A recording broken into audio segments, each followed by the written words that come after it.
Close your eyes for a moment and picture a quiet night over Rome. The marble temples stand still beneath a silver moon. The wind drifts softly through the broken spaces of the Forum, where senators once debated the fate of the world. The stones themselves seem to remember voices that once shaped empires. And in the warm air of July, a single name feels as if it still echoes from pillar to pillar: Caesar. Somewhere in this silence, that name still stirs the earth. Not just because of the life he lived, nor the battles he won, nor even the republic he left behind, but because long after his face turned to dust, his name slipped free of time and became something larger than the man himself. Emperors used it as a crown, rulers of foreign kingdoms adopted it as a title. Caesar, transformed into Kaiser, into Tsar. First a name, then a symbol. Finally a warning whispered across centuries: beware the leader who becomes too indispensable. But who was the man behind the monument? Tonight, let us take a gentle journey backward beyond the ruins, beyond the myths, before the betrayal to the very beginning, to a child born into a world already slipping out of balance. A boy with a name that carried greatness, but a future that began in uncertainty. Julius Caesar entered the world on a summer day in 100 BCE, when Rome was not yet an empire, but a restless republic teetering between promise and collapse. The city was loud, ambitious, brilliant, and dangerously divided. His family, the Julii, traced their lineage back to the goddess Venus through her son Aeneas, a legend proudly retold for generations. Yet despite this sacred ancestry, the prestige of Caesar's branch had faded with time. The city no longer bowed when a Julian passed by. Their glory needed renewing. Their future required someone bold enough to seize it, and in their youngest son, a quiet spark had already begun to glow. His mother, Aurelia Cotta, was known in Rome for her intelligence and poised strength. Historians later credited her with shaping much of her son's discipline and confidence. His father, also named Gaius Julius Caesar, served the state in respectable but unremarkable offices. There were expectations, yes, but no certainty of greatness. What young Caesar absorbed most deeply was the feeling that he would need to earn his place in this world. His childhood was filled with lessons in virtus, the Roman idea of courage, excellence, and moral authority. Rhetoric exercises replaced children's games. The Forum, with its fiery oratory and clashing ambitions, became his playground. He listened, he remembered, and he learned one powerful truth. In Rome, a man's voice could be sharper than a sword, and sometimes more feared. But while he practiced his speeches and copied the stories of heroes, the republic around him trembled. His uncle by marriage, Gaius Marius, was one of Rome's greatest generals. The legions adored him. He reformed the Roman army so deeply that his changes still influence soldiers today, turning citizens into professional warriors, loyal not only to Rome, but to the commanders who led them. That idea, loyalty to the person more than the system, was like a seed planted quietly in Caesar's young mind. For a brief time, the mighty Marius stood triumphant. But power in Rome was always borrowed, never owned. Soon came another titan, Lucius Cornelius Sulla, ambitious, ruthless, and determined to crush Marius's influence forever. Their rivalry set off a civil war that tore through the streets of the city, drenching Roman stones in Roman blood. Caesar was just a teenager, and already witnessing what happens when politics becomes survival. Friends disappeared, allies were hunted, names were carved on lists of the condemned, and though Caesar was not yet a man, he was not spared the tide of danger. His connection to Marius made him suspect. He learned early that Rome could love you one moment and destroy you the next. This was no bedtime tale, this was the world awakening around him. A lesson wrapped in fear. Never depend on the mercy of others when power is the only shield. When Caesar was 16, his father died suddenly. The weight of the household, its honor, finances, and future fell upon his young shoulders. Childhood ended, duty began. Not long after, he married Cornelia, daughter of Cinna, another ally of Marius. It was a marriage of affection and politics, a choice that strengthened his bond to the losing side of Rome's recent war. And Sulla noticed. The new dictator demanded that Caesar divorce Cornelia. The order was simple: abandon your allegiance to Marius's legacy or be crushed with it. Many young aristocrats would have obeyed. Fear can bend even the proud. But Caesar refused. He chose loyalty, he chose love, he chose defiance. It cost him everything. His inheritance was seized, his priesthood revoked, and his safety uncertain. Guards hunted him. Friends urged him to surrender. But Caesar disguised himself, hid in humble houses, and slipped through the shadows beyond Rome's reach. He escaped into a world where rank meant nothing and survival meant everything. Those early years in exile shaped the steel within him. He learned what it meant to command soldiers and earn their respect not with titles, but with presence. He studied leadership not from scrolls, but from danger. He became someone who could act decisively even when the world turned against him. But perhaps the most important transformation was emotional. Caesar discovered the thin line separating respect from ruin and how quickly fortune could turn. Nothing was permanent, nothing guaranteed, except one's resolve. After Sulla died, Caesar returned to Rome. The danger had passed, but the memories remained, of a republic that preached freedom while practicing fear, of a system that relied on strong individuals and then punished them for being strong. He carried this paradox with him like a hidden scar. To the people, he showed charm, warmth, charisma, and easy confidence that won hearts effortlessly. But behind the calm eyes, a vision had already taken shape. A Rome led by someone bold enough to protect it and disciplined enough to reshape it. His destiny would not be granted by birth. He would have to claim it. He would rise through brilliance, through risk, through winning the loyalty of those who mattered most, the people and the army. Even now, as a young man, his ambition was not loud or frantic. It was steady, focused, a quiet ember burning hotter each year.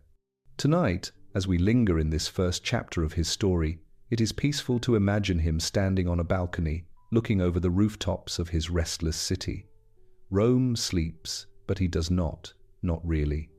His thoughts travel far beyond tomorrow's errands or the next day's speeches. He senses something calling him, something vast and unstoppable. A life that will lead him far from these streets, through battlefields, triumphal arches, and the cold shock of betrayal. A life that will transform him into the most unforgettable Roman of all. But for now, he is simply Gaius Julius Caesar, young and untested, with a burning heart and a fragile future. And the world does not yet know what is coming. Breathe deeply, rest into the night. Our journey with him has only just begun. The boy who learned from fear. Imagine Rome again, but this time, not the peaceful ruins of the present. Instead, a city alive with footsteps and arguments, vendors and soldiers, mothers calling out to children weaving between marble columns. Smoke from cooking fires curls upward into the warm air. Every sound, every motion reminds the young Julius Caesar that this is a place where destiny is not granted, it must be taken. As he enters his late teenage years, Caesar is watching everything, listening to everyone. Every decision in Rome is a test of loyalty. Every glance carries a question. Which side are you on? The Republic is a fragile masterpiece admired by many, yet cracked beneath the surface. The Senate claims to guard Roman liberty, but factions wrestle endlessly, each claiming virtue while gripping for power. Even the idea of a shared Roman identity is changing. As Rome adds new provinces, conquered peoples become Roman citizens. Yet old senators cling to privilege, fearing dilution of their influence. Young Caesar stands quietly in the middle of that tension, too noble to be powerless, too politically exposed to be safe. His uncle by marriage, the great Gaius Marius, once lifted common men from the farms and turned them into soldiers loyal to him alone. The legions loved Marius the way people love a rescuer, someone who feeds them, rewards them, sees their worth. His victories over invading tribes earned him multiple triumphs. His political battles earned him powerful enemies. One of those enemies, the cold and calculating Sulla, returned to Rome at the head of an army and did something no Roman general was supposed to do. He seized power by force.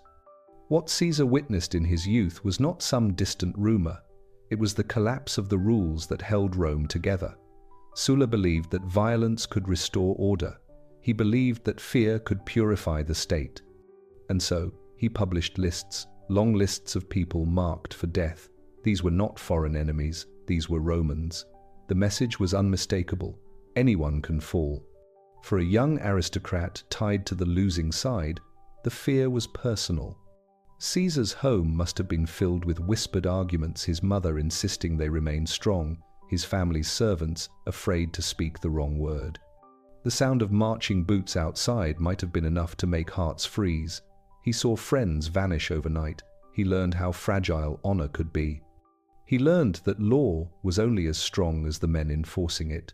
For a young mind still forming its idea of justice and power, these lessons dug deep. Later in life, when Caesar acts decisively, when he pushes constitutional boundaries, he does so with memories like these still burning inside him. I will never again give another man the power to decide my fate. Then came the moment that changed everything. A demand issued by Sulla himself: divorce Cornelia. Break with your past, save yourself. Caesar could have obeyed. Most men would have. Instead, he refused, softly, calmly, with the same stubborn clarity that would later shake the world. It wasn't loud rebellion. It was private and personal, but it was enough to mark him as dangerous. He was stripped of protection. His father's property was seized. His life, once guided by tutors and tradition, was suddenly lived hour to hour.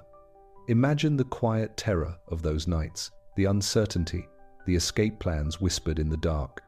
With help from loyal friends, Caesar slipped away from the city he loved, disguised, penniless, and fully aware that a single betrayal could end his story before it even began. But there is a strange gift in that moment. When you lose everything, you lose the fear of losing.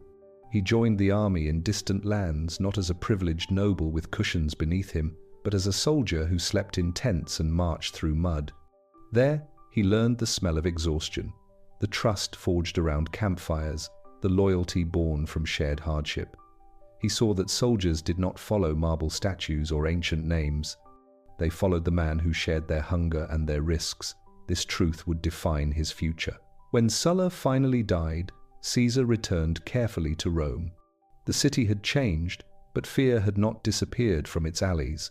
Rome was still a place where power was measured by who stood behind you. Caesar had no wealth yet, no powerful office, no legions.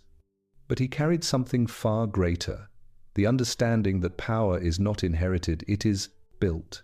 And so, he began the slow, deliberate construction of himself. He studied rhetoric with a hunger that went beyond academics. His voice would become his first weapon. He walked the forum daily. Learning how crowds react, how laughter can be cultivated, how silence can be used like a blade. He observed every senator, noting who controlled money, who controlled votes, who controlled rumor. To many, he looked like just another ambitious Roman youth. To those with sharper eyes, something else was visible, a patient determination, wrapped in charm. He also learned the importance of being seen, not just as a noble, but as a protector. When he took positions in public service and judicial work, he aimed directly at those abusing their authority. He prosecuted corrupt governors, giving voice to those who had none, and the people remembered. Slowly, Caesar crafted a reputation, someone who could be courageous without commanding legions, influential without inheriting influence. He understood another quiet truth of Rome. The crowd is a second senate, and when the people love you, the nobles fear you. Through these early years, one belief matured inside him, calm but unshakable. Rome was broken, and someone needed to fix it. The old aristocrats were too busy protecting their own prestige. Laws became loopholes, elections became transactions. The Republic spoke of fairness while drowning in inequality. Caesar did not dream of destroying Rome. He dreamed of remaking it into something stronger, something worthy of its own legend. But such ambition needed the right allies, the right timing, the right path upward. Caesar knew this.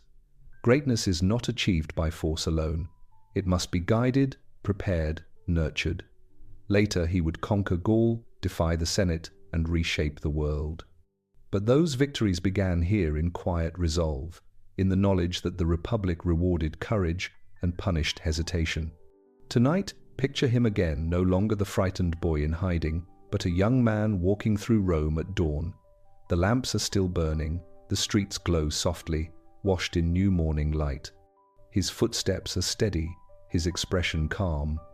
Every whisper of fear he survived, every humiliation he endured, every injustice he witnessed, all of it has accumulated into a clear purpose. He will not allow another Sulla to rise. He will climb the ladder of power, not to mimic tyranny, but to ensure it never again threatens him or Rome. This is the beginning of his transformation from vulnerable youth into a man who learns to shape destiny instead of surrendering to it. The Republic does not know it yet, but the future is already turning toward him, quietly, inevitably, patient as dawn. And so, in the soft quiet of the early day, Gaius Julius Caesar takes another step, not toward safety, but toward history, toward the greatness he believes is waiting just beyond the horizon. The first, ambitions whisper. The years flowed quietly in Rome, each day shaping Julius Caesar into someone the city could no longer ignore. He returned from distant service not as the boy he once was, but as a man with a sharper gaze, carrying stories the Forum had never heard. His shoulders held the discipline of a soldier, while his voice carried the rhythm of a poet. He studied people the way a tactician studies the battlefield, silently calculating where power truly lived. Rome was restless, streets filled with gossip. The Senate plotted behind closed doors. Citizens demanded bread, justice, and hope. In such a world, Caesar learned that the strongest weapon was often not a sword, but a word spoken at exactly the right moment. He stepped into the courts, raising accusations against the corrupt. His tone was calm, but his message cut like steel. Spectators gathered just to hear him argue, admiring the conviction in his voice. Even those he challenged sometimes found themselves strangely impressed by him. Julius Caesar had discovered a talent that could move crowds and perhaps, just perhaps, move Rome itself. Adventure lured him again across the sea, far beyond the heart of the Republic. On the open waters, pirates seized his ship and took him prisoner. They expected fear. They received a smile. When they demanded a ransom, Caesar insisted they raise the amount, claiming he was far more valuable than they realized. Amused, the pirates indulged him, not knowing that the calm young Roman before them was already imagining their fate. He spoke to them as if they were misbehaving children. He recited poetry to them. And every time they mocked his verses, he warned them quietly that one day they would regret laughing. When the ransom came, he walked free.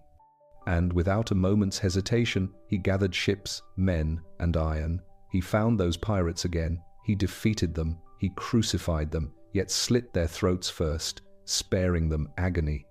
Harshness and mercy intertwined. The world saw a glimpse of a leader who believed justice must be delivered, and delivered completely.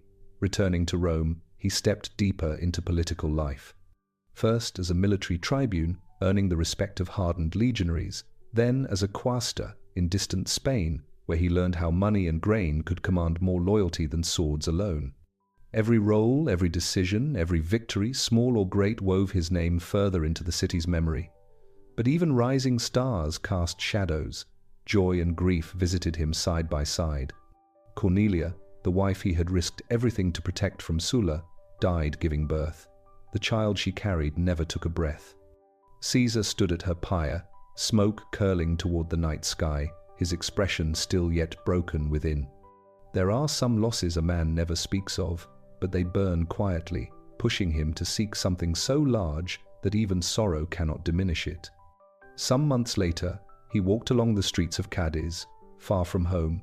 There, rising from the earth like a memory of greatness, stood a statue of Alexander the Great. Time had softened its sharpness, but not its aura. Caesar paused. He stared. His breath slowed. He was 33. Alexander, at that age, had conquered worlds. Caesar had yet to make Rome truly tremble. Those around him saw him still as promising. But Caesar felt time slipping through his hands like sand. In that quiet moment, tears came unbidden but true. He promised himself something as ancient as ambition itself. He would not leave this life unnoticed. He would carve his name where even centuries could not erase it. The promise ignited something in him, something that would soon change history. Returning to Rome, he took larger risks, dazzling the people with festivals and games that cost more coin than he had. He went so deeply into debt that even his name could have sunk beneath it. But then came a powerful ally, Marcus Licinius Crassus, the richest man Rome had ever known. Crassus paid his debts, not out of love, but because he recognized a rising tide and he intended to ride it. Soon, another figure entered this dangerous constellation, Gnaeus Pompeius Magnus, Pompey the Great, a general adored by his soldiers, a hero of the Republic, and a man who did not like shadows beside him. With Caesar's charm, Pompey's military might, and Crassus's wealth, they formed something unprecedented, a silent pact of power, the first triumvirate. 3 men deciding Rome's future, while the Senate fumed behind marble pillars. Through this alliance, Caesar gained what he needed most, command of legions in a land that could give him glory. Gaul, a sprawling, untamed territory ruled by fierce tribes, where war drums echoed through forests and the wind carried the scent of rain and rebellion. There, Caesar would have space to grow into his promise. There, he would win loyalty not from senators, but from soldiers willing to die for the man who fought beside them. Standing on the border of Gaul, the air cold against his skin, he understood something clearly. Here begins everything. No longer would ambition whisper. It roared like thunder rolling across unknown lands. Soon, Rome would not merely notice Julius Caesar. Rome would depend on him, fear him, adore him, and centuries later, the world would still speak his name. As night fell over the marching camps and the first torches flickered in the dark, Caesar watched the horizon where destiny waited quietly, patiently ready for him to make his move. The Gaul that awoke a conqueror. The march into Gaul began under a sky that seemed impossibly wide. The legions moved like a single living organism, iron footsteps pressing into damp earth, shields gleaming under shifting clouds. The wind carried scents of pine and distant rain, and somewhere far ahead lay a land Rome feared and desired in equal measure. Caesar rode quietly at the front, not like a distant commander, but like one who understood the adestramo, weight that every soldier carried. These men were more than ranks and numbers. They were the family he had chosen, the beating heart of his ambition. Gaul was not a single kingdom waiting to be conquered. It was a tapestry of proud tribes, each with their own gods, customs, rivalries, and scars. One tribe might welcome Roman promises of trade and security, while another raised spears at the very sight of foreign standards. Diplomacy and war lived side by side, like twin wolves in this land. Caesar understood this better than any senator back in Rome. He studied the maps of tribal alliances not as drawings on parchment, but as shifting emotions, old debts, and fragile loyalties. Sometimes he would send gifts, sometimes envoys, and sometimes, when persuasion failed, he sent the legionary eagles soaring forward into battle. The first great test came at the foothills near the territory of the Helvetii. They were migrating an entire nation on the move, families and warriors together, searching for land to call their own.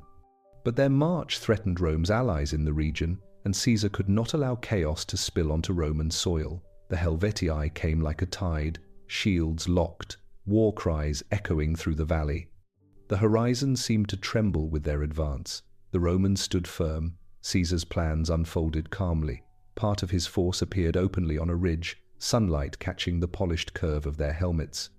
The rest waited, hidden among the trees, quiet as patience itself. When the Helvetii focused all their strength forward, Caesar gave a single signal. Like a change in the wind, the hidden cohorts emerged and pressed into the enemy's side. There was no panic in Caesar's eyes, only steady focus, as if battle itself were a familiar conversation he had spoken 100 times. Hours later, silence settled over the field, broken only by the soft groans of the wounded and the distant flapping of a tattered banner. Victory lay with Rome. But Caesar did not gloat. He met with the defeated chiefs, offering survival instead of annihilation. Families were returned to their lands to rebuild what they had lost, and the story of a Roman general who fought fiercely but judged fairly began to spread. This would become his signature, not cruelty, not conquest alone, but order. The legions trusted him more with each march. They saw him walk the same mud, endure the same weather, and take the same risks.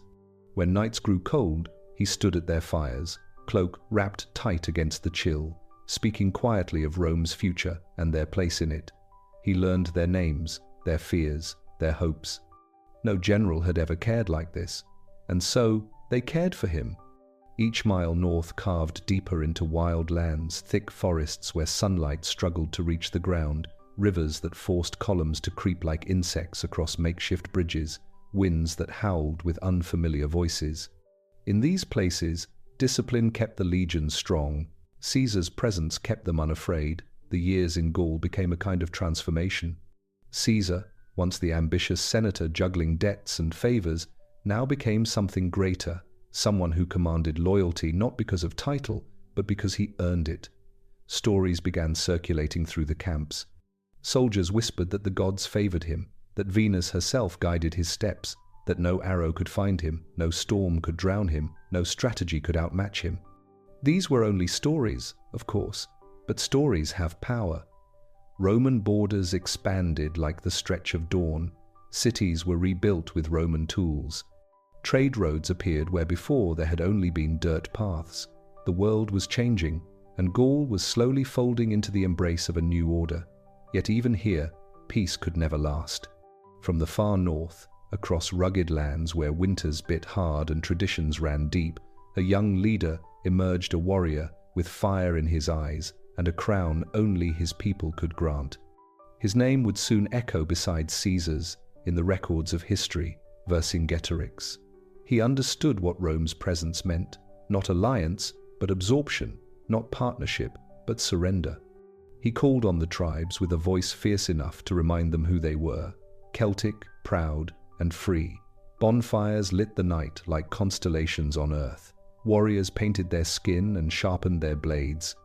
A new sound thundered through Gaul, the sound of unity. For the first time, Caesar faced an enemy who could match him in vision. Not in resources, not in discipline, but in the ability to inspire hearts. Caesar recognized the danger at once. A united Gaul could crush even Rome's finest legions. This was no longer about borders, but about destiny. Two leaders who refused to bow, each raised by their own world to reshape it. One night, as rain tapped gently against the canvas walls of his tent, Caesar stood looking out into the darkness. The torches flickered beneath the trees. Horses shifted restlessly in the distance. He could feel it, the weight of the war ahead, heavier than any he had carried before. But there was no fear in him, only clarity. Gaul had hardened him. The battles had revealed him. He was no longer trying to reach greatness. He was learning how to wield it. Some men rise through fortune, some through birth. But Julius Caesar rose because he refused to stop climbing. And now, the greatest climb yet awaited him, one that would decide not only the fate of Gaul, but the path of Rome itself. For every night he closed his eyes under foreign stars, he knew the world was watching and history was listening. Alesia, when the sky held its breath. By the time the war in Gaul reached its final turning point, the land itself seemed tired. Fields once bright with crops now lay marked by trenches, ramparts, and the long scars of marching feet. Forests held echoes of battle cries that had already faded into memory. The rivers had carried away blood and ashes, leaving only the sound of water flowing past, indifferent and eternal. Julius Caesar had been in Gaul for years. His hair was a little grayer at the temples, the lines around his eyes a little deeper. But his gaze was sharper than ever. He knew the land now not as a tourist, but as someone who had bled into its soil, slept under its weather, bargained with its chiefs, and broken its resistance piece by piece. He had won many battles. He had negotiated many settlements, but he understood something very clearly. If Gaul could unite under a single leader for even a short time, all his careful victories might vanish like mist at sunrise. And then, almost as if the land itself had willed it, that leader appeared. Vercingetorix. His name moved through the tribal councils like a new wind. He was young, but not reckless.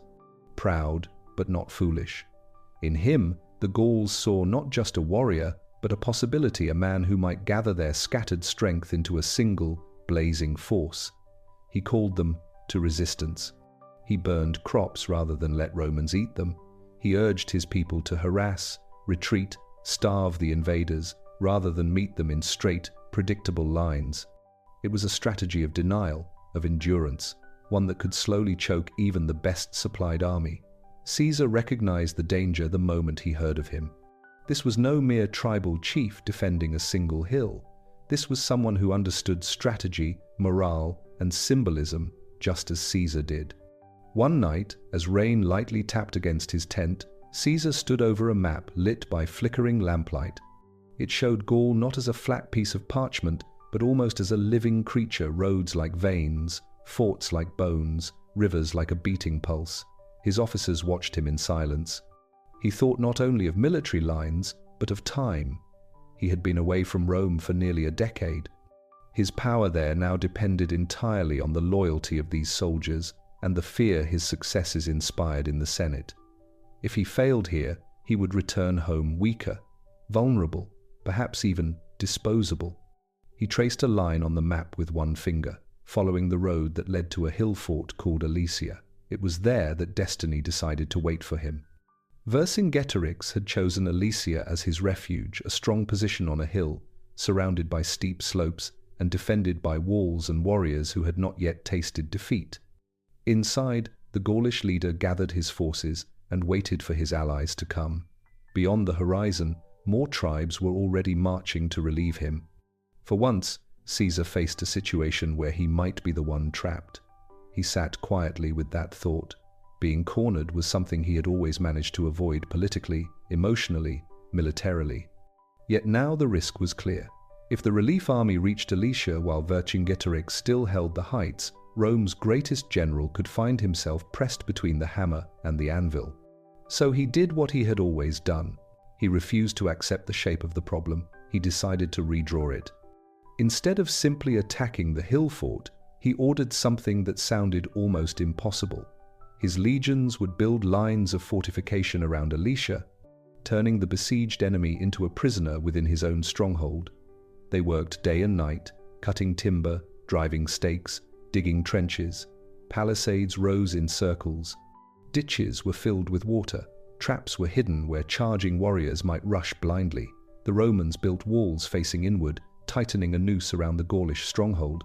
But Caesar knew that was only half the task. He expected the relief forces to come, thousands of Gauls, answering Vercingetorix's cry for unity. So he did something even more audacious. He ordered a second line of fortifications, this time facing outward, circling his army like a vast wooden shell, Roman walls looking in. Roman walls looking out, Caesar and his men standing in the narrow, fragile space between. It was a decision that could only come from someone who had complete faith in his own persistence and in the discipline of his troops. It was also a decision that left no room for retreat.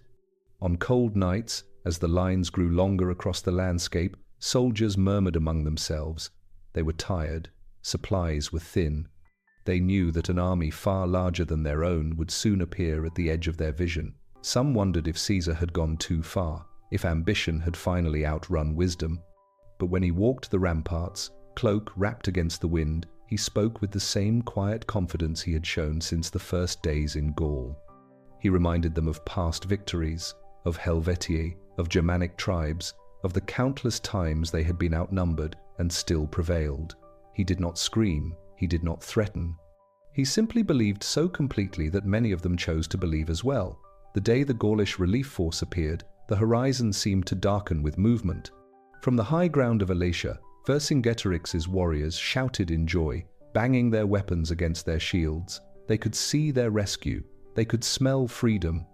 In the Roman trenches, there was no shouting, only slow, controlled breathing. The first attacks tested the outer walls. Wave after wave of Gaulish warriors rushed forward, their cries rising into the air like a storm. The Romans braced, shields locking, spears poised, arrows fell, stones flew. The noise of impact rolled in steady, rhythmic bursts. Men struggled for footing in churned mud. All the while, from inside Alesia, Vercingetorix's men watched for any sign of a breakthrough. Some pushed from within, launching their own assaults against the inner Roman lines.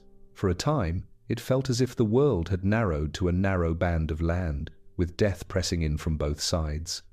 In this crushing moment, Caesar rode along the inner and outer walls, making himself visible at the most dangerous points. His officers urged him to stay back, to keep himself safe. He refused. He knew that the sight of his calm face in the dust and chaos was worth 100 shouted orders. Soldiers fought harder when they saw his familiar profile against the sky, the white fringe of his cloak, moving through danger as if he were immune to it. Was he afraid? Yes, only a fool would not be. But fear, for him, had long ago become a companion he walked beside rather than a master he served. As the fighting dragged on, as fatigue gnawed at muscles and minds, there came a moment when the Roman lines nearly broke, Gaulish warriors pressing so hard that parts of the fortification wavered. Word reached Caesar quickly. He gathered reserves and rode to the crisis himself. For the men facing that surge, the sight of their commander arriving was like the first breath after being underwater too long. They tightened their grip, they steadied their shields, they held. Slowly, almost imperceptibly, the balance shifted. The Gaulish relief army, having thrown all its strength against the Roman walls again and again, began to fracture. Communication broke down. Some believed the battle was lost and withdrew. Others pushed forward stubbornly, only to find themselves isolated. From the heights of Alesia, Vercingetorix watched as the hope he had summoned started to scatter. There must have been a painful helplessness in that view, the knowledge that he had done everything he could, and it was not enough. When the fighting finally ebbed, and the fields around Alesia fell still, it was clear. Rome had held. The next morning, the weary Roman soldiers saw a single figure ride out from the gates of Alesia. Vercingetorix wore his best armor. He did not sneak away in the night. He did not disguise himself to escape. He came openly, in full view of both his own people and his enemies. He rode into Caesar's camp, dismounted, and stood before the man who had defeated him. Without a word, he removed his weapons and laid them at Caesar's feet. Some later accounts imagined a dramatic gesture, perhaps Vercingetorix kneeling, perhaps surrendering in silence. However it happened, the meaning was clear. One leader recognized the victory of another. Caesar looked at him, and in that quiet moment, there was no mockery in his eyes, only understanding. He, too, knew what it meant to carry the hopes of a people. He, too, knew the weight of impossible choices. Gaul was effectively broken. Rome's control was secured. The Senate would hear of it in carefully written reports that turned mud, blood, exhaustion, and fear into clean, measured Latin prose. The war in Gaul is finished, he would say. But in the solitude of his tent that night, when the campfires were low and only the soft murmur of the sleeping legions remained, Julius Caesar was not just a conqueror. He was a man staring at the map of a continent he had reshaped and feeling something more complicated than triumph. He knew that such enormous victories do not come without a cost. He knew that the fear he had now awakened in Rome's Senate would be as dangerous as any army he had faced in the forests of Gaul. He knew, in some quiet part of his mind, that the road ahead, the road back to Italy, to the Rubicon, to the marble steps of the Senate, would ask of him even greater risks than Alesia ever did. For now, though, under the gentle cover of night, he allowed himself a rare luxury. He sat down, he closed his eyes, and for a brief, flickering moment, he rested. The sky above Gaul held its breath no longer. The storm, for now, had passed, but somewhere in the distance, Rome was already stirring. The river you cannot uncross. Winter settled over Gaul like a heavy blanket, quieting the land that had once shaken with war. Snow clung to pine branches. Campfires burned smaller now, their smoke rising straight into the still air. The legions waited patiently for Caesar's word of what came next. But Caesar himself waited for Rome. Messages traveled slowly, carried across mountains and through crowded forums. Each letter from the Senate brought more tension than comfort. The men who once relied on him to keep the Republic safe now feared what his success might mean. He had become too powerful, his name too loudly celebrated. Victories that once earned applause now provoked suspicion. And Pompey, the friend who once shared power with him, now sat firmly on the opposite side. Crassus was long dead. The first triumvirate was no more than memory. In its absence, old alliances cracked like dry earth, and Rome's political soil shifted beneath everyone's feet. Pompey was now the Senate's champion. He commanded armies in Italy and ruled the city with a confidence Caesar found unsettling. The man once known for courage and camaraderie had become a guardian of the status quo and Caesar's most influential obstacle. A command arrived.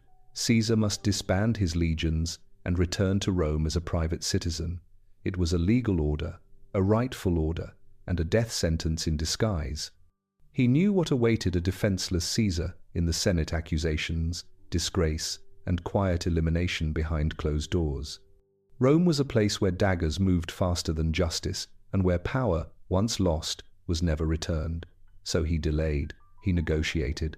He wrote letters asserting his loyalty and asking only for fairness to step down if Pompey did the same. But fairness rarely wins in politics. Another message arrived, colder than the winter air. If Caesar entered Italy with even one legion, he would be declared an enemy of the state. The line had been drawn not in law, but in fear. One evening, in a quiet tent lit by a single oil lamp, Caesar sat alone with his thoughts. Outside, soldiers laughed softly, sharing the warmth of their companionship. Inside, their commander wrestled with a burden only he could carry. He thought of his mother, Aurelia, her steady guidance, her fierce belief in him. He thought of Cornelia, the first love he had defied a dictator to protect. He thought of his soldiers, men who would follow him anywhere because he had never abandoned them. And he thought of Rome, the city that taught him ambition, even as it now tried to deny him a future. He knew a moment was coming. A moment that would cut his life into a before and an after. The next morning, under a sky washed pale with dawn, Caesar summoned his officers. His voice was steady, but his heart beat with the weight of everything he was about to set in motion. They marched south. When they reached the banks of the Rubicon River, a narrow ribbon of water glistening in the cold light, the entire column halted. Horses snorted in the frosty air. Soldiers looked inland toward the home they missed, yet feared to re-enter under accusation. Caesar dismounted. He stood quietly, cloak fluttering in the breeze, as the river murmured at his feet. Behind him lay Gaul, all he had conquered. Ahead lay Italy, all he must risk. The law was clear. To cross with an army was treason. But laws, Caesar had learned, were only as strong as the men enforcing them. For a moment he hesitated, not because he lacked courage, but because he understood the immensity of the step. Crossing meant civil war. Crossing meant Roman blood spilled by Roman hands. Crossing meant Rome would never be the same again. The wind brushed against him gently, almost like a warning. But destiny rarely yields to caution. He looked at his standard-bearer, the man holding the emblem of his legions. The soldier's hand trembled ever so slightly. "General?" he asked softly. Caesar took a breath, a long, human breath. This was not a moment of heroic triumph. This was the acceptance of irreversible consequence. He spoke quietly, almost to himself, words history would immortalize. "Alea iacta est." The die is cast. The standard-bearer stepped forward. Metal touched water. Shields followed. Sand shifted beneath thousands of marching feet. The Rubicon was no longer a river. It was a boundary between worlds. Once the final man crossed, Caesar looked back only once, not in regret, but in farewell, to a version of himself that could no longer exist. There was no applause, no trumpet call, only the steady rhythm of boots on earth. But something immense had changed, something that made the gods tilt their gaze downward in interest. Rome's future was no longer in the Senate's hands alone. It was now carried by the man they feared most, and by the soldiers who loved him more deeply than he ever expected. As evening fell on the first day of the march, Caesar walked among his men, offering small words of thanks, praise, and humor. He hid his doubts behind a familiar calm, though inside he understood the cost of ambition better than ever. He thought of Rome's streets, the way the sun touched the Forum at dusk, the marble temples glowing gold. He promised himself that whatever chaos was unleashed, he would walk those streets again, not as a criminal, not as a defeated man, but as someone Rome would finally understand. The river now behind him whispered in the dark, its surface reflecting stars that seemed to pulse with fate. Some journeys, once begun, can never turn back. Some wars are not chosen, but accepted. Some names do not enter history, they reshape it. The night pressed close around the marching legion. Caesar moved forward, step by step, into the heart of uncertainty. And Rome listened to the sound of approaching destiny. Egypt, a queen, a general, and a fragile dream. The voyage to Egypt carried a different kind of weight than all the campaigns before. Caesar had won battles against foreign armies, but now he was entering a kingdom whose politics flowed beneath the surface, like the Nile itself, quiet, deep, and dangerous. Pompey had fled here, hoping old alliances with Egypt's ruling family would give him refuge. Instead, Caesar arrived to find a terrible gift waiting: Pompey's severed head, offered by Egyptian officials eager to impress the new master of the Roman world. Caesar looked upon the remains of his former friend and rival, and rage tightened in his chest. Pompey deserved honor, respect, a soldier's death, not an execution ordered by fearful courtiers. Caesar commanded a proper cremation. He stood by the pyre, firelight flickering against his armor, and said nothing. Farewell, he seemed to whisper in silence, to the last man who once understood him. Now Rome's civil war had spilled into Egypt's palace, an opulent maze of marble pillars, painted walls, and whispers hidden behind curtains. The young king, Ptolemy XIII, wore a crown too heavy for his years and advisors too ambitious for their station. They treated Caesar with strained smiles, hiding tension under layers of gold and perfume. The court was a theater, every gesture a calculation, every glance a message. Caesar remained composed, but inside, something stirred an awareness that power here did not march in straight Roman formations. It moved like a serpent, elegant and unpredictable. And then she came, not through the grand doors of the royal hall, not with trumpets or announcement, but under the cloak of night, in a daring act so bold it bordered on playful genius.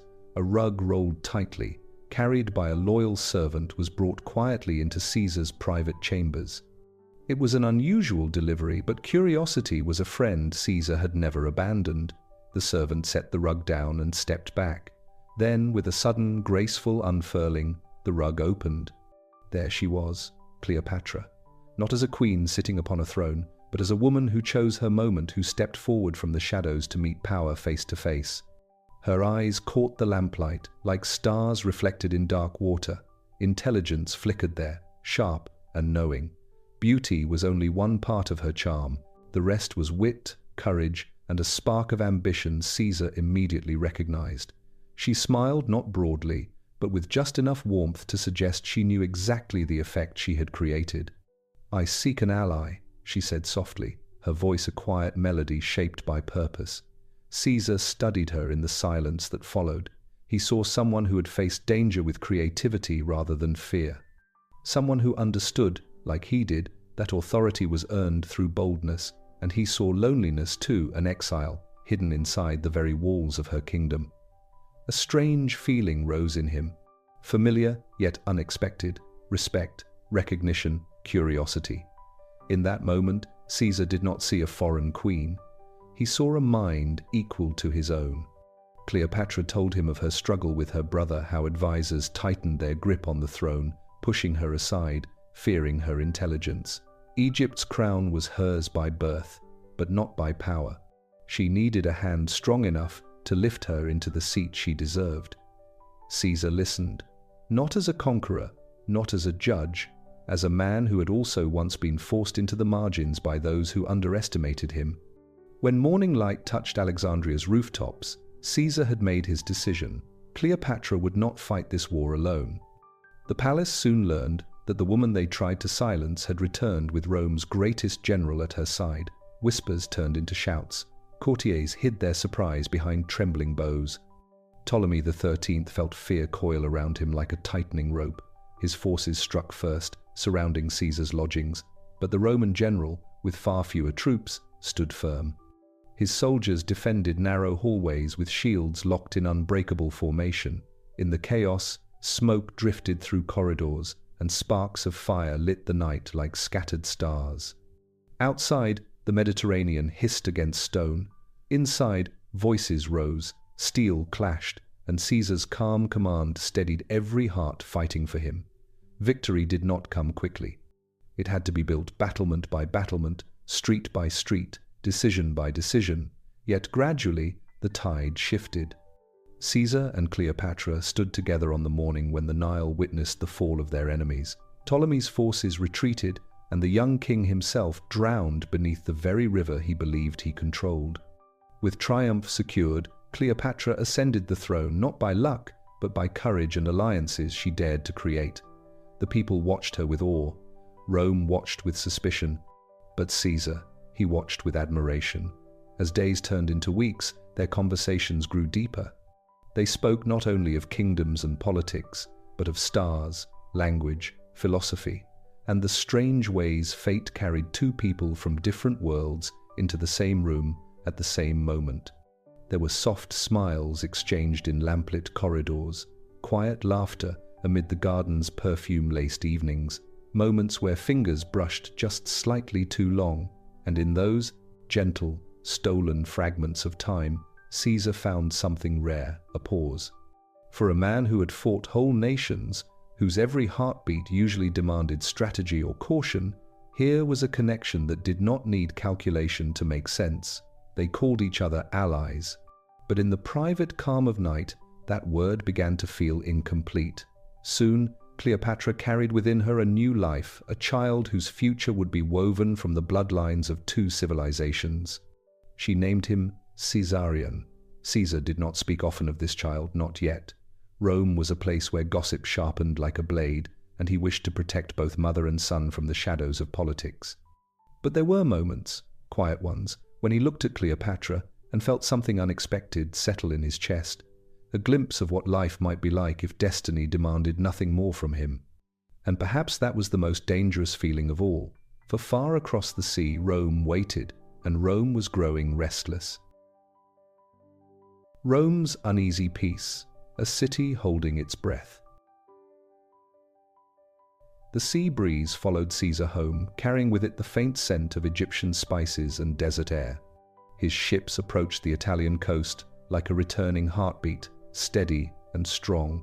As land drew nearer, so did the sound of Rome itself, an energy that pulsed louder with every passing moment. Years had passed since he last walked its streets freely. Years of distance, years of glory. Years during which his name had grown so large that even the walls of the Republic seemed too small to contain it. But now, at last, he was returning. When Caesar stepped off the gangplank, the world erupted. Crowds surged forward, their cheers rising and folding over one another like waves. Flowers rained from balconies.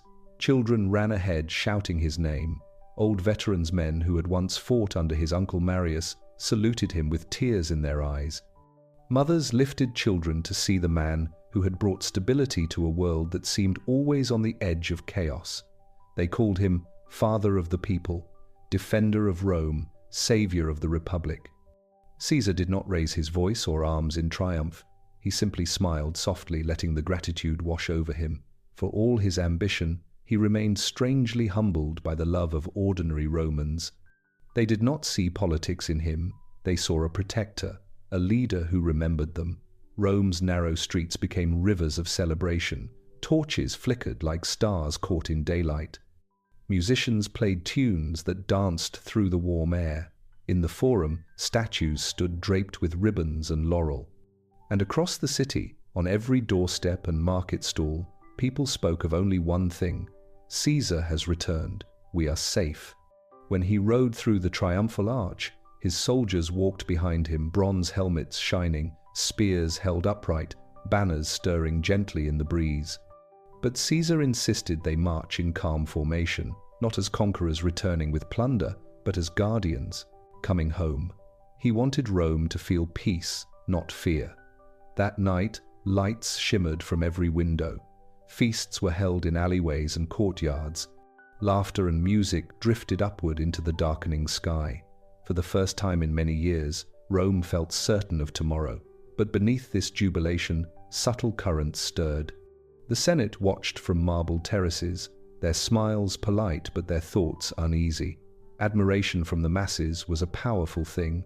It could lift a man beyond reach. It could turn popularity into authority, and authority into something far greater. Some senators whispered that Caesar's victories had given him too much confidence, that his time in Egypt, his closeness to Cleopatra had changed him.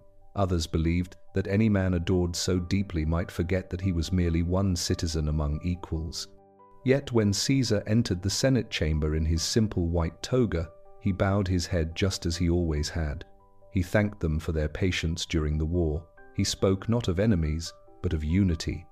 He proposed laws to reduce corruption, to support veterans, to ensure grain for the hungry. His voice was steady and warm, offering partnership to those who had once tried to hunt him down. Some senators found themselves disarmed by his sincerity. Others saw a trap where he offered goodwill. But outside, Rome's people cared little for intrigue. They cared for bread that reached their tables on time, for streets free of thieves and fear, for a general who did not hide from danger but stood at the front of every battle. He gave festivals to the public spectacles to make them smile, theaters filled, gladiators trained, races thundered around the Circus Maximus, while crowds cheered loud enough to shake the stones. And yet, whenever Caesar passed among them, the excitement softened into something gentler. Respect, trust, even affection. Children ran to touch the hem of his cloak. Merchants offered fruit from foreign lands he had conquered. Elderly citizens clasped his hand and whispered blessings. These were the moments that moved him most. He never forgot how love had saved him once, how the people had stood by his side when powerful men wished him gone. Their loyalty did not come from fear, it came from belief. And belief was a force stronger than any legion. On quiet evenings, as torches flickered along the forum's edges, he would walk among the statues of Rome's greatest heroes. Even in celebration, he felt a weight settle gently upon him, a reminder that admiration could become expectation. The people looked to him with hope in their eyes. They wanted him to do more than rule. They wanted him to guide, to heal, to make Rome whole again. Caesar breathed deeply, letting the night air cool the warmth left by cheering crowds. He wondered just for a moment if destiny had chosen him not for glory, but for responsibility. If his purpose was not to conquer lands, but to restore a broken republic, he believed change was possible, that the Senate could evolve, that elitism could soften into service, that the dream of Rome could extend to every corner of its vast territory, not just to the privileged few.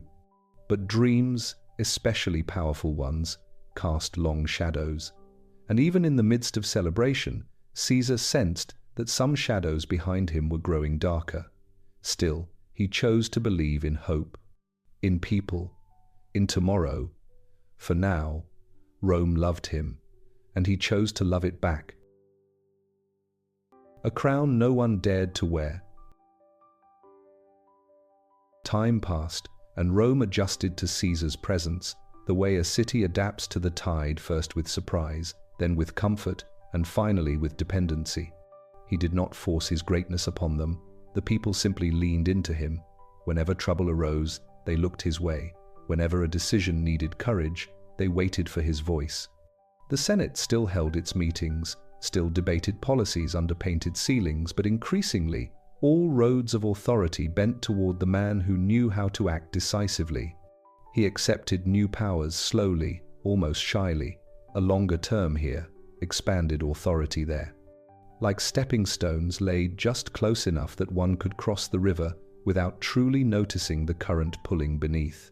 Was Caesar planning this path, or was the path forming beneath his feet? Even he could not always tell. He lived with a quiet duality, believing that his intentions were good and hoping the world would see the same truth. Rome, however, was a place where truth was rarely accepted without suspicion. Rumors crept through aristocratic dining rooms and echoed off marble halls. Too popular, some senators whispered. Too respected, said others with tightening throats. A leader beloved by the masses was something the Republic had never been designed to contain. Still, outwardly, peace held strong. Caesar invested wealth not in palaces, but in Rome itself. Temples were repaired, roads strengthened, flooding in the Forum was finally addressed. The calendar, long misaligned with the sun, was reorganized into the Julian system, giving structure to seasons and clarity to every year that would follow. People barely noticed how quickly his hand guided every improvement. They knew only that life was easier, and life had not been easy for a very long time. Celebrations filled the city with bright color, triumphal processions, theater plays, gladiator games that lifted spirits and gave citizens joy. Bread reached marketplaces without fail. Grain ships arrived smoothly at port. Children grew up in laughter instead of fear.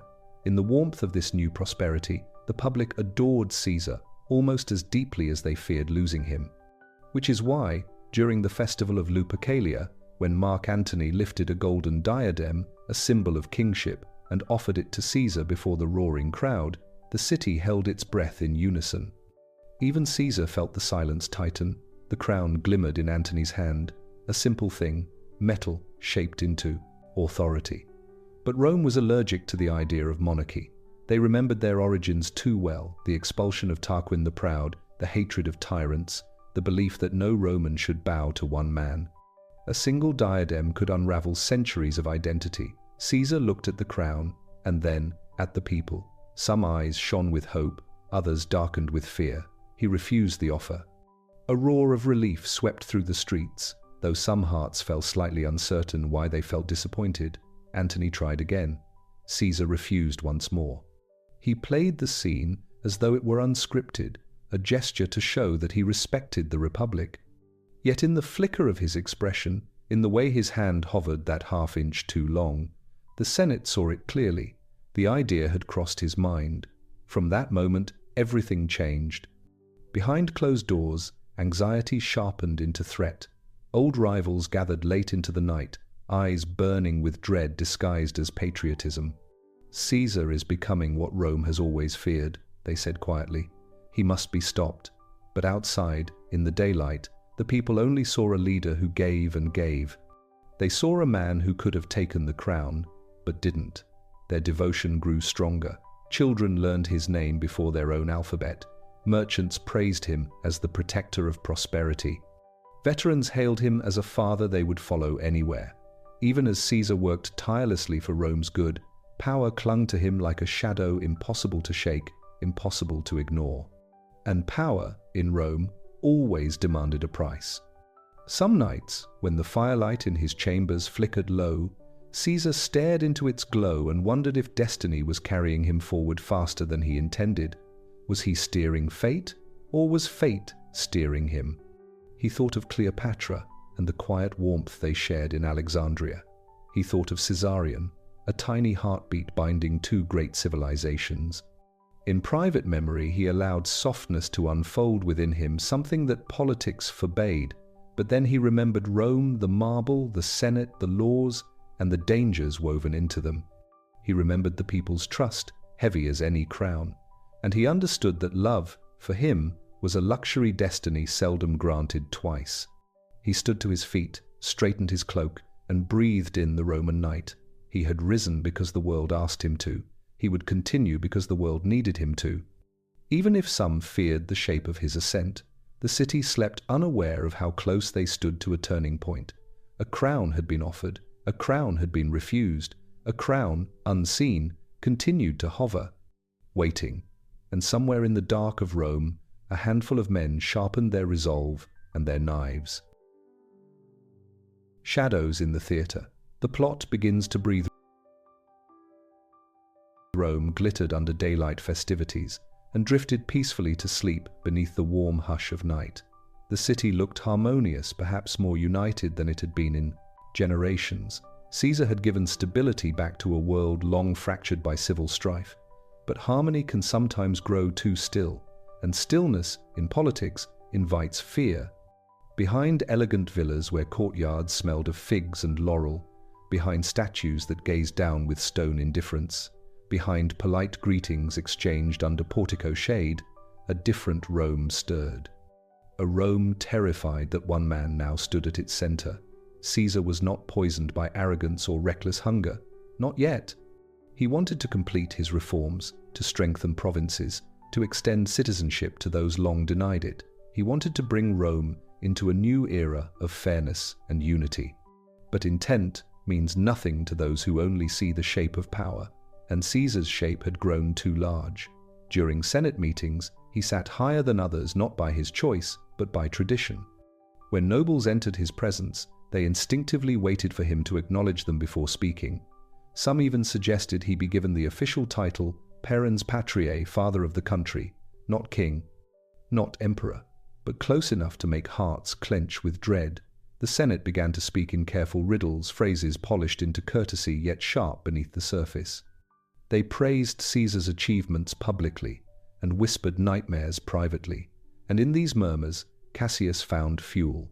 He was sharp-eyed, sharp-minded, and sharp-tongued. He had fought at Pharsalus and never forgiven Caesar for winning. He disguised envy as patriotism, personal bitterness as civic virtue. He sought allies men close enough to Caesar that their betrayal would wound deeper, and none fit this tragic shape better than Marcus Junius Brutus. Brutus held Caesar's respect like a gift wrapped in trust. Some said Caesar saw in him a reflection of the ideal Roman moral, educated, dignified. Others whispered a deeper bond, that Brutus was the son of Caesar's late love, Servilia, making the connection blood-tied as well as emotional. Truth or rumor, it did not matter. What mattered, Caesar loved him, and Cassius knew exactly which heartstring to pluck.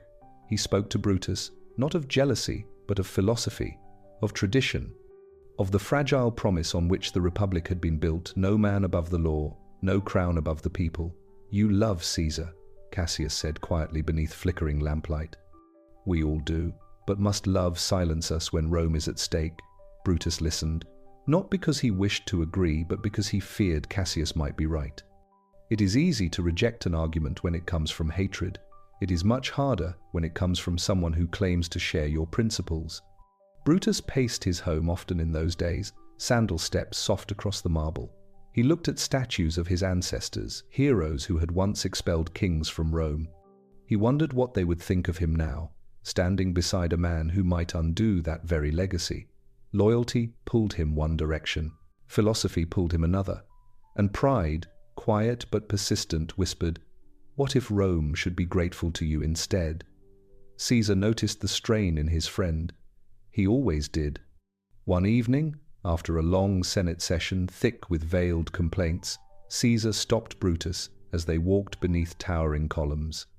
The sun hung low, turning marble golden and stretching their shadows long across the ground. "You seem troubled," Caesar said gently. Brutus forced a soft smile.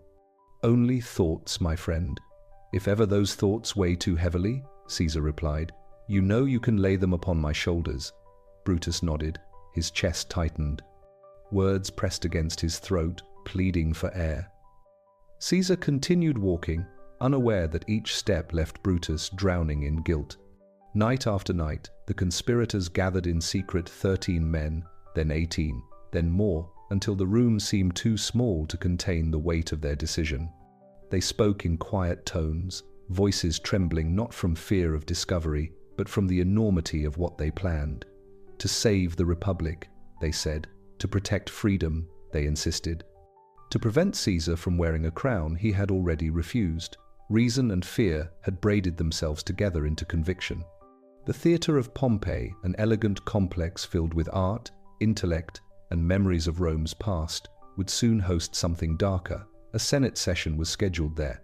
The location, neutral and grand, would seem a gesture of humility. Caesar had postponed other concerns to attend, even ignored warnings from fortune-tellers and anxious friends. He told them he had lived through too many wars to fear a meeting, but as the day drew near, strange things began to happen. A scroll handed to a guard, never read. A loyal friend's pale stare, just long enough to hold concern. A dream that left Calpurnia trembling at dawn, urging him to stay home. Caesar smiled at her fear and brushed her cheek with a softness rarely seen. "It is only a Senate session," he whispered. Then he turned away, cloak trailing behind him like the slow sweep of fate. Above Rome, the sky held a quiet grey, neither storm nor sunshine, just stillness. The kind of stillness found in the moments before history shifts its shape. Inside dark rooms beneath the theatre seating, hands clutched daggers wrapped in linen, men swallowed their fear and rehearsed their courage. Brutus sat among them, very still, very quiet. In his heart, a question echoed painfully. Am I doing this for Rome or for myself? Caesar, walking toward the theatre, never asked what waited there. He believed in his own mercy, the kind he had shown so generously, and assumed the world would return it. But some gifts, once given, are never returned. The day the Republic broke. The Ides of March morning, light spread slowly across Rome on the 15th day of March. The air felt strange, neither cold nor warm, as if the city itself hesitated to begin the day. Calpurnia, restless through the night, woke trembling. Fear clung to her like a second skin. She begged Caesar not to go. "There are warnings," she whispered, her voice barely above a breath. "Dreams of statues bleeding, sounds in the corridors. The gods speak if we listen." Caesar held her hands, his expression filled with a tenderness few ever saw. "My love," he said softly, "we cannot allow fear to rule our steps. I have lived through many dangers. This is only a meeting." He said it to comfort her, perhaps also himself. Outside, the sky muted the sun, leaving the streets draped in a grey hush. Caesar stepped into his litter, ready to be carried to the Senate session in the theatre of Pompeii. Each turn of the path brought him closer to a place where decisions had already been made without him. On his way, a man pushed through the crowd, Papilius Laenus, his face pale. "Caesar," he murmured urgently, "I pray the gods protect you from what is about to happen." Caesar paused. The warning lingered in the air like a note not yet resolved. But he smiled faintly, thanked the man, and continued forward. For a moment, he glanced back toward his home, toward Calpurnia's worried gaze hidden behind marble and silk curtains. Then he turned toward fate. When he arrived at the theatre, senators surrounded him with unusual warmth, hands brushing his shoulders, guiding him deeper inside. It was almost affectionate, almost. The Senate chamber was arranged within the theatre's portico, sunlight spilling unevenly across marble floors. Statues of great Romans looked down from pedestals, silent observers to the scene unfolding. Brutus stood there, their eyes met. In that single moment, something unspoken passed between them. Fondness, trust, a bond formed over years. And beneath it, a tremor of guilt too strong to fully mask. Caesar felt the shift in the air, a stillness thick enough to touch. Cassius approached, offering a petition rolled on parchment, asking clemency for an exile. A routine matter. Caesar opened his mouth to reply, but the first hand grasped his toga. A jolt of confusion flickered across his face. Another senator stepped closer, a third. Hands, too many hands, pressing around him like a tightening circle. The whisper of fabric, the tremor of breath, steel flashed. He looked down to see the first wound open just beneath his ribs, red blooming across white cloth. His lips parted, not in a shout, but a soft exhale of disbelief. The room erupted into silent frenzy, bodies closing in, arms rising and falling with quiet savagery. Blades found their marks again and again, each strike a silent scream the conspirators could not voice aloud. But the deepest cut did not come from a dagger. It came when Caesar turned, breath stuttering, and saw Brutus's arm lifted, hand trembling, eyes wide with sorrow. "Even you?" It was not spoken loudly, not angry, just heartbreak. He pulled, part of his cloak around his face, a final gesture of dignity, and fell gently to the marble floor at the foot of Pompey's statue. History loves a cruel symmetry. The chamber was still again. The very air seemed to mourn. Senators stepped back, some shaking, some pale, none triumphant. They had imagined the moment as a rescue, the Republic reborn. Instead, Rome felt strangely hollow, as if something ancient and sacred had just slipped through its fingers. Outside, the city did not yet know. The sun continued its slow climb. Market stalls prepared to open. Children chased one another through alleyways. Life moved forward, blind to the wound at its heart.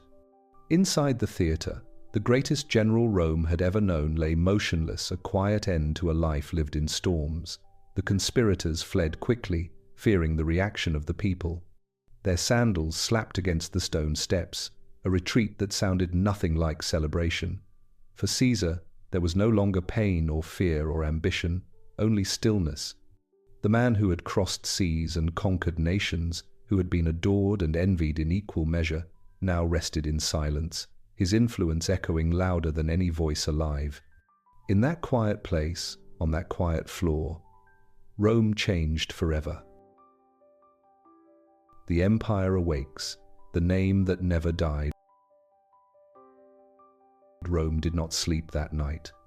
News of Caesar's death spread through the streets like a sudden wind, silent at first, then unstoppable. Some people wept openly.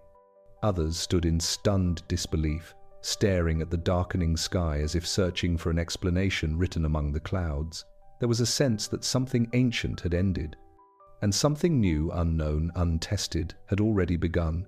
At the Forum, a pyre was raised from wood and yesterday's belongings, broken carts, old benches, offerings left by grieving hands.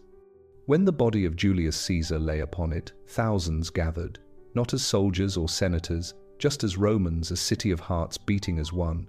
A flame touched the wood, and from silence, a roar of fire rose. People stepped forward with flowers, shields, rings, anything to honor the man who had tried to reshape the world. The fire climbed higher, licking at the columns, casting long shadows of the mourning crowd across the stone. Some swore they saw sparks soar upward like ascending souls.